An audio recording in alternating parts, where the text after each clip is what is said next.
पंचम श्रेणी वृत्ति परीक्षा आज आम विज्ञान सेक्शन किसी क्वेश्चन आंसर आलोचना करवा। प्रथम प्रश्न हूँ 41 नंबर और प्रश्नटी हूँ धातु सार अभाव में क्यों रोग होता है? मारास्मस ना क्वासिओर्कर ना रिकेट्स ना गलगंड। तो धातु सार अभाव जनित रोग हूँ गलगंड, तेणु ऑप्शन डी हो राइट आंसर। या 42 नंबर अनुगुल आलुमिनियम कारखाना प्रचुर परिमाण में कौन बाहर स्लग ना पाउंस ना जैव गैस ना प्लास्टिक। अनुगुल आलुमिनियम कारखाना प्रचुर परिमाण में पाउंस बाहर, तेणु ऑप्शन बी पाउंस हो राइट आंसर। या 43 नंबर समुद्र पतनर तापमान और जलीय बाष्प मिश्रण में घूर्णन लघुचाप सृष्टि होई केउं रूप नहीं थाए? तेज समुद्र पतनर तापमान एवं जलीय बाष्प मिश्रण में घूर्णन लघुचाप सृष्टि होई केउं रूप नहीं थाए? ऑप्शन रही बन्या ना बात्या ना भूमिकंप ना घड़घड़ी। तेबे जलीय बाष्प और तापमान घूर्णन रूप हूँ बात्या, तेणु ऑप्शन बी बात्या हो राइट आंसर। या 44 नंबर साप कामुड़ा क्षत को प्रथमे कौन करवा उचित? साबुन पानी धोइबा ना ब्लेड बा छुरी काटिबा ना क्षत स्थान ऊपर को कनारे बांधिबा ना इलेक्ट्रिक शॉक देवा। तेरे यार राइट आंसर हम क्षत स्थान ऊपर को कनारे बांधिबा, ऑप्शन सी हो राइट आंसर। या 45 नंबर जंगल ध्वंस पाइले वायुमंडल की परिवर्तन हम? अम्लजान बढ़िबो ना अम्लजान कमिबो ना अंगारकाम्ल बढ़िबो ना उभय बी एवं सी। तेज देखा जंगल जदि ध्वंस पाइब अम्लजान बढ़िबो, यह भूल लिखाई। तापर बी लिखाई अम्लजान कमिबो, ठीक अच्छे।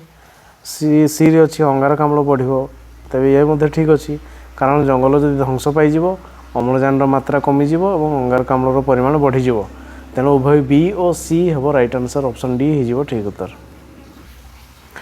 या 46 नंबर पेट्रोल केउं प्रकार शक्तिर उत्स?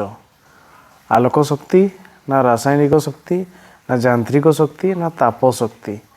पेट्रोल रे रासायनिक शक्ति थाए, ऑप्शन बी हो राइट आंसर। या 47 नंबर सोडा बोतल रे केउं गैस द्रवीभूत होता है? अम्लजान ना जबक्षारजान ना उद्जान ना अंगारकाम्ल। तो सोडा बोतल रे अंगारकाम्ल गैस द्रवीभूत हो रही है, ऑप्शन डी हो राइट आंसर। या 48 नंबर केउंटी अन्य तीनोटी ठारू भिन्न अटे? अल्ट्रासाउंड ना टेलीफोन ना मोबाइल ना इंटरनेट। तेज जदि आम ऑप्शन गुड़िक देखा टेलीफोन इंटरनेट और मोबाइल ये तीनोटी हूँ सोशल मीडिया जनित आमर विभिन्न माध्यम, किंतु अल्ट्रासाउंड एगुड़ा हूँ आम रोग परीक्षा व्यवहृत एक उपकरण, तेणु ऑप्शन ए हो अन्य तीनोटी ठारू भिन्न और राइट आंसर। या 49 नंबर केउं गैस वायु सबुठारु कम थाए? अम्लजान ना उद्जान ना जबक्षारजान ना अंगारकाम्ल। तेबे वायु रे सबुठू अधिक अच्छी किए ना नाइट्रोजन जबक्षारजान, आउ सबुठू जदि ये चारोटी जाक ऑप्शन देखा तेरे ये चारोटी जाक ऑप्शन रु सब कम हम किए ना उद्जान। ये हाइड्रोजन गैस ये चारोटी जाक कम, किंतु सबुठू अधिक हूँ जबक्षारजान, तापर अच्छी ऑक्सीजन। जबक्षारजान हूँ 78%, ऑक्सीजन हूँ 21% और अन्य गैस गुड़िक अंगारकाम्ल हूँ 0.03%। एमती अच्छी, किंतु हीलियम जो उद्जान अंगारकाम्ल ठू भी कम अच्छी, तेणु प्रश्न जेहेतु कम पचारि तेणु उद्जान गैस सबुठू कम। या 50 नंबर 1834 मसीह किए प्रथमे रेफ्रिजरेटर जंत्र तैयारी करथिले? ऑप्शन रही थॉमस एडिसन ना जोसेफ स्वान ना जैकब पार्किन्स ना क्लाइव कास्काल ब्लाइज कास्काल। तेरे रेफ्रिजरेटर किए तैयारी करते ना ऑप्शन सी जैकब पार्किन्स हो राइट आंसर।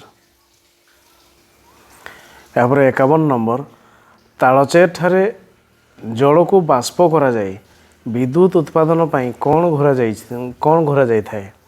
टर्बाइन ना पवन चक्की ना शगड़ चक ना टेबुल फैन। तेरे तालचेर आम जल को बाष्प कर विद्युत उत्पादन करुँ, तेज से बाष्प कर କରିବା ଫଳରେ କ'ଣ ଘୁରୁଛି ଆଉ କେମିତି ବିଦ୍ୟୁତ ଉତ୍ପାଦନ ହେଉଛି ନା ବାଷ୍ପ ଟର୍ବାଇନ୍କୁ ଘୁରଉଛି ଏବଂ ବିଦ୍ୟୁତ ଶକ୍ତି ଉତ୍ପାଦନ କରାଯାଉଛି। ଅପସନ୍ ଏ ଟର୍ବାଇନ୍ ହେଇଯିବ ରାଇଟ୍ ଆନ୍ସର୍। ଏହାପରେ 52 ନମ୍ବର, ସବୁଜ ଉଦ୍ଭିଦ ଖାଦ୍ୟ ପ୍ରସ୍ତୁତି ପାଇଁ କେଉଁ ଗ୍ୟାସ୍ ବ୍ୟବହାର କରନ୍ତି? ଯବକ୍ଷାରଜାନ ନା ଅଙ୍ଗାରକାମ୍ଳ ନା ଅମ୍ଳଜାନ ନା ଉଦ୍ଜାନ? ତେବେ ଉଦ୍ଭିଦ ଖାଦ୍ୟ ପ୍ରସ୍ତୁତି ସମୟରେ ଅଙ୍ଗାରକାମ୍ଳ ଗ୍ୟାସ୍ ବ୍ୟବହାର କରିଥାନ୍ତି। ଅପସନ୍ ବି ହେଇଯିବ ରାଇଟ୍ ଆନ୍ସର୍। ଏହାପରେ 53 ନମ୍ବର, କାହା ଦ୍ୱାରା ଆଖିର ଅପରେସନ୍ ହୋଇପାରେ? ସ୍କାନିଂ ନା ଅଲ୍ଟ୍ରାସାଉଣ୍ଡ ନା ଲେଜର ରଶ୍ମି ନା ଏକ୍ସରେ? ତେବେ ଆଖିର ଅପରେସନ୍ ଆମେ କାହା ଦ୍ୱାରା କରିପାରିବା ନା ଲେଜର ରଶ୍ମି ସାହାଯ୍ୟରେ କରିପାରିବା। ଅପସନ୍ ସି ହେଇଯିବ ରାଇଟ୍ ଆନ୍ସର୍। ଏହାପରେ 54 ନମ୍ବର, ଜନ୍ମର 9ରୁ 12 ମାସ ମଧ୍ୟରେ ଶିଶୁଙ୍କୁ କେଉଁ ଟୀକା ଦିଆଯାଏ? ମିଳିମିଳା ନା ପୋଲିଓ 2 ନା ଡିପିଟି 2 ନା ଟିଟାନସ୍ ଟକ୍ସାଇଡ୍? ତେବେ 9ରୁ 12 ମାସ ମଧ୍ୟରେ ଶିଶୁମାନଙ୍କୁ ମିଳିମିଳା ଟୀକା ଦିଆଯାଇଥାଏ। ଅପସନ୍ ଏ ହେଇଯିବ ରାଇଟ୍ ଆନ୍ସର୍। ଏହାପରେ 55 ନମ୍ବର, କେଉଁ କ୍ଷତ ସ୍ଥାନରେ ପ୍ରଥମେ ଚୂନ ପାଣି ଭିଜା କନା ରଖିଲେ ଆରାମ ଲାଗେ? ହାତରେ ବାଣ ଫୁଟିଲେ ନା କୁକୁର କାମୁଡ଼ିଲେ ନା ବିଛା କାମୁଡ଼ିଲେ ନା ହାତ କଟିଗଲେ? ତେବେ ଆମ ହାତରେ ଯଦି ବିଛା କାମୁଡ଼ିଛି ତେବେ କ'ଣ କରିବା ନା ଚୂନ ପାଣି ଭିଜା କନା ଯଦି ଆମେ ରଖିବା ତେବେ ବିଛା ଦେହରୁ ଆସିଥିବା ଏସିଡ଼ର କିଛି ଉପଶମ ହୋଇଥାଏ। ତେଣୁ ଅପସନ୍ ସି ବିଛା କାମୁଡ଼ି ହେଇଯିବ ରାଇଟ୍ ଆନ୍ସର୍। ଏହାପରେ 56 ନମ୍ବର, ଖେଳ ପଡ଼ିଆରେ ଅଧିକ ଘାସ ରହିବା ଉଚିତ କାହିଁକି? ଗାଈ ଗୋରୁ ଚରିବା ପାଇଁ ନା ମାଟିର ଉର୍ବରତା ପାଇଁ ନା ମୃତ୍ତିକା କ୍ଷୟ ରୋକିବା ପାଇଁ ନା ସୁନ୍ଦର ଦେଖାଯିବା ପାଇଁ? ତେବେ ଏହାର ସଠିକ୍ ଆନ୍ସର୍ ହେବ ଅପସନ୍ ସି, ମୃତ୍ତିକା କ୍ଷୟକୁ ରୋକିବା ପାଇଁ ଖେଳ ପଡ଼ିଆରେ ଘାସ ରହିବା ଉଚିତ। ଅପସନ୍ ସି ହେଇଯିବ ରାଇଟ୍ ଆନ୍ସର୍। ଏହାପରେ 57 ନମ୍ବର, କେଉଁ ଶକ୍ତି ଦ୍ୱାରା ହାବେଳି ବାଣ ଉପରକୁ ଉଠିଥାଏ? ଆଲୋକ ଶକ୍ତି ନା ପବନ ଶକ୍ତି ନା ଶବ୍ଦ ଶକ୍ତି ନା ରାସାୟନିକ ଶକ୍ତି? ତେବେ କେଉଁ ଶକ୍ତି ଦ୍ୱାରା ହାବେଳି ବାଣ ଉପରକୁ ଉଠିଥାଏ ନା ରାସାୟନିକ ଶକ୍ତି? ଅପସନ୍ ଡି ହେଇଯିବ ରାଇଟ୍ ଆନ୍ସର୍। ଏହାପରେ 58 ନମ୍ବର, କାହାର ଅଧିକ ପ୍ରୟୋଗ ଦ୍ୱାରା ଆନ୍ଥ୍ରାକ୍ସ ରୋଗର ପ୍ରସାର ହେବାର ଆଶଙ୍କା ଅଛି? ପୋକମରା ଔଷଧ ନା ଜୈବିକ ଅସ୍ତ୍ର ନା ରାସାୟନିକ ସାର ନା ଜୈବିକ ସାର? ତେବେ ଏହାର ସଠିକ୍ ଆନ୍ସର୍ ହେବ ଅପସନ୍ ବି, ଜୈବିକ ଅସ୍ତ୍ରର ପ୍ରୟୋଗ ଅଧିକ ଦ୍ୱାରା ଆନ୍ଥ୍ରାକ୍ସ ରୋଗ ହେବାର ସମ୍ଭାବନା ଅଛି। ତେଣୁ ଅପସନ୍ ବି ହେଇଯିବ ରାଇଟ୍ ଆନ୍ସର୍। ଏହାପରେ 59 ନମ୍ବର, କେଉଁ ରୋଗ ଦ୍ୱାରା ଦେହରେ ପାଣି ଜମିଯାଇ ଗୋଡ଼ ହାତ ଫୁଲିଯାଏ? ବେରିବେରି ନା ରିକେଟ୍ସ ନା ସ୍କର୍ଭି ନା ଅଷ୍ଟିଓମାଲାସିଆ? ତେବେ ବେରିବେରି ରୋଗ ହେଲେ ଦେହ ହାତରେ ପାଣି ଜମିଯାଇ ଫୁଲିଯାଏ। ତେଣୁ ଅପସନ୍ ଏ ବେରିବେରି ହେଇଯିବ ରାଇଟ୍ ଆନ୍ସର୍। ଏହାପରେ 60 ନମ୍ବର, ନଡ଼ିଆ କତା ବ୍ୟବହାର କରି କ'ଣ ପ୍ରସ୍ତୁତ କରାଯାଇପାରିବ? ଠୁଙ୍ଗା ନା ସୂତା ନା ଦଉଡ଼ି ନା ବିଛଣା? ନଡ଼ିଆ କତାକୁ ୟୁଜ୍ କରିକି ଆମେ ଦଉଡ଼ି ତିଆରି କରିପାରିବା। ଅପସନ୍ ସି ହେଇଯିବ ରାଇଟ୍ ଆନ୍ସର୍। ଏହାପରେ ସାମାଜିକ ପାଠ ସେକ୍ସନର କିଛି କ୍ୱେଶ୍ଚନ୍ ଆନ୍ସର୍ ଆଲୋଚନା କରିବା। ପ୍ରଥମ ପ୍ରଶ୍ନ ହେଉଛି 61 ନମ୍ବର। ପ୍ରଶ୍ନଟି ହେଉଛି, କେଉଁ ଦ୍ରବ୍ୟଟି ଭାରତ ବିଦେଶରୁ ଆମଦାନୀ କରିଥାଏ? ଚିନି ନା କାଗଜ ନା ଝୋଟ ନା ଚାଉଳ? ତେବେ ଭାରତ ଚିନି, ଝୋଟ ଏବଂ ଚାଉଳ ଏ ତିନୋଟି ଜିନିଷ ବିଦେଶକୁ ରପ୍ତାନି କରିଥାଏ, କିନ୍ତୁ ଆମଦାନୀ କରିଥାଏ କ'ଣ ନା କାଗଜ। ତେଣୁ ଅପସନ୍ ବି ହେଇଯିବ ରାଇଟ୍ ଆନ୍ସର୍। ଏହାପରେ 62 ନମ୍ବର, ନିମ୍ନୋକ୍ତ ନଦୀମାନଙ୍କ ମଧ୍ୟରୁ କେଉଁ ନଦୀ ଆରବ ସାଗରରେ ପଡ଼ିଛି? ଗଙ୍ଗା ନା ଗୋଦାବରୀ ନା କାବେରୀ ନା ତାପ୍ତି? ତେବେ ଆମେ ଯଦି ଦେଖିବା ଗଙ୍ଗା, ଗୋଦାବରୀ ଏବଂ କାବେରୀ ଏହି ତିନୋଟି ନଦୀ ବଙ୍ଗୋପସାଗରରେ ପଡ଼ିଛି। ଆଉ ତାପ୍ତି, ଅପସନ୍ ଡି ତାପ୍ତି ନଦୀ ଆରବ ସାଗରରେ, ଇଏ ପଶ୍ଚିମ ଅଭିମୁଖୀ ନଦୀ ଆରବ ସାଗରରେ ଯାଇକି ପଡ଼ିଛି। ତେଣୁ ଅପସନ୍ ଡି ହେଇଯିବ ରାଇଟ୍ ଆନ୍ସର୍। ଏହାପରେ 63 ନମ୍ବର, ଗ୍ଲୋବ୍ ଉପରେ ପୃଥିବୀକୁ 2 ସମାନ ଭାଗରେ ବିଭକ୍ତ କରୁଥିବା ରେଖାକୁ କ'ଣ କହନ୍ତି? ବିଷୁବବୃତ୍ତ କହନ୍ତି ନା ସୁମେରୁ ବୃତ୍ତ କହନ୍ତି ନା କର୍କଟ କ୍ରାନ୍ତି କହନ୍ତି ନା କୁମେରୁ ବୃତ୍ତ କହନ୍ତି? ତେବେ ଗ୍ଲୋବ୍ ଉପରେ ପୃଥିବୀକୁ 2 ସମାନ ଭାଗରେ ବିଭକ୍ତ କରୁଥିବା ରେଖାକୁ ଆମେ ବିଷୁବବୃତ୍ତ କହିଥିବା। ତେଣୁ ଅପସନ୍ ଏ ହେବ ରାଇଟ୍ ଆନ୍ସର୍। ଏହାପରେ 64 ନମ୍ବର, ଭାରତକୁ କେତୋଟି ପ୍ରାକୃତିକ ବିଭାଗରେ ବିଭକ୍ତ କରାଯାଇଛି? 4ଟି ନା 5ଟି ନା 6ଟି ନା 7ଟି? ତେବେ ଏହାର ସଠିକ୍ ଆନ୍ସର୍ ହେବ ଭାରତକୁ 6ଟି ପ୍ରାକୃତିକ ବିଭାଗରେ ବିଭକ୍ତ କରାଯାଇଛି। ଅପସନ୍ ସି ହେଇଯିବ ରାଇଟ୍ ଆନ୍ସର୍। ଏହାପରେ 65 ନମ୍ବର, प्रसिद्ध बेलूर मठ केउठारे अवस्थित? चेन्नई ना अमृतसर ना पुरी ना कोलकाता? तेबे यार सठिक आंसर हम बेलूर मठ कोलकाता अवस्थित ऑप्शन डी हो राइट आंसर। यहाँ 66 नंबर भारतर केउं राज्य रे सर्वाधिक आखु चाष होता है? उत्तर प्रदेश ना कर्णाटक ना पंजाब ना हरियाणा? तो भारत में सर्वाधिक आखु चाष होता प्रदेशटी हूँ उत्तर प्रदेश। ये उत्तर प्रदेश राज्य रे सर्वाधिक आखु चाष होता है ऑप्शन ए हो राइट आंसर। यहाँ 67 नंबर केउं देशटी भारतर पूर्व रे अवस्थित नुहे? भूटान ना म्यांमार ना थाईलैंड ना बांग्लादेश? तेरे थाईलैंड म्यांमार बांग्लादेश ये तीनोटी जाक देश भारतर पूर्व रे अवस्थित कि भूटान से उत्तर उत्तर पूर्व हो उत्तर हो तेणु ऑप्शन ए भूटान हो राइट आंसर। यहाँ 68 नंबर भारतर मुख्य स्थल भाग अलगा हो बंगोपसागर रही द्वीपपुंज गुड़िकर नाम कौन? श्रीलंका ना लाक्षा द्वीपपुंज ना अंडमान निकोबर द्वीपपुंज ना मिनिकय द्वीपपुंज?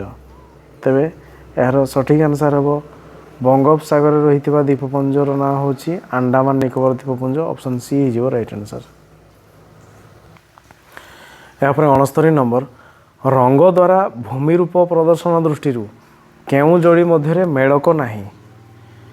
ऑप्शन अच्छी मरुभूमि बादामी ना उच्चभूमि गाढ़ बादामी ना मालभूमि फिका बादामी ना समतल भूमि सबुज रंग? तेरे कौटा ठीक नहीं बोली कही? तेरे ऑप्शन ए रे मरुभूमि और बादामी यह ठीक नहीं। आर गोटे अच्छी उच्चभूमि गाढ़ बादामी ठीक अच्छी, समतल भूमि सबुज रंग भी ठीक अच्छी, मालभूमि फिका बादामी भी ठीक अच्छी, किंतु मरुभूमि और बादामी यह ठीक नुह तेणु ऑप्शन ए हो राइट आंसर। यहाँ 70 नंबर निम्न केउं फसलटी लाल और हलदिया माटी रे भल होता है? कपा ना धान ना गहम ना चीना बादाम? तेज लाल और हलदिया माटी रे बढ़ुवा भल फसलटी हूँ चीना बादाम ऑप्शन डी हो राइट आंसर। यहाँ 71 नंबर पंजाब रो नंगल ठारे केउं कारखाना रही? झोटो ना सार ना सीमेंट ना चीनी? तेज यार सठिक आंसर हम सार। तेज पंजाब रो नंगल ठारे सार कारखाना रही ऑप्शन बी हो राइट आंसर। यहाँ 72 नंबर केउं राज्यर स्त्री लोक मैंने चकचकिया पोशाक पिंधती? जम्मू काश्मीर ना राजस्थान ना नागालैंड ना मणिपुर? तेज चकचकिया पोशाक पिंधुवा राज्य हूँ किए ना राजस्थान। राजस्थान स्त्री लोक मैंने चकचकिया पोशाक पिंधती ऑप्शन बी हो राइट आंसर। यहाँ 73 नंबर प्राकृतिक उद्भिद और अंचल दृष्टि मेल खाऊ नथिबा जड़ीटी किए? चीर उत्तराखंड ना बबुल जम्मू काश्मीर ना हेन्ताल ओडिशा ना इबनी अंडमान निकोबर द्वीपपुंज? तेज मेल खाऊ नथिबा उद्भिद और प्राकृतिक अंचल हूँ किए ना बबुल और जम्मू काश्मीर ऑप्शन सी हो राइट आंसर।